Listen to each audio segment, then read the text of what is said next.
লিচুর সিজন তো প্রায় শেষ হয়ে গেছে গা, কিন্তু আমারটা এখনো লিচু আছে।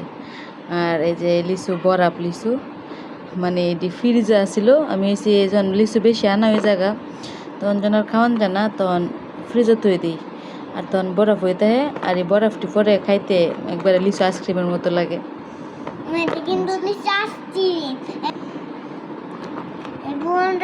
হ্যাঁ এভরিওয়ানরা দেখেন, আমার আমার মা আমার জন্য বরফ করে আমার জন্য এগুলো দিয়েছে, আমরা খাইতাম।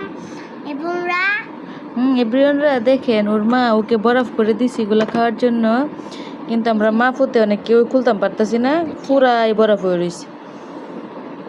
আর একটু মা খুলতে পারবা? এই যে ভাতির মনে চেষ্টা করতেছে। আর এটা এসে একটু ঠান্ডা লাগবো, আর নাইলে কঠিন অনেক, কারণ পুরাই বরফ। মাত্র বাইর করছি ফ্রিজ থেকে। এই যে বাতাসে এটা আইস হইতেছে, দেখা যাইতেছে, ধরলে আবার বরফ গলতেছে। বরফ গুলোক, এরপর আপনারা দেখাম কেমন যে লাগে, খাইতে কেমন এটাও জানাইবা।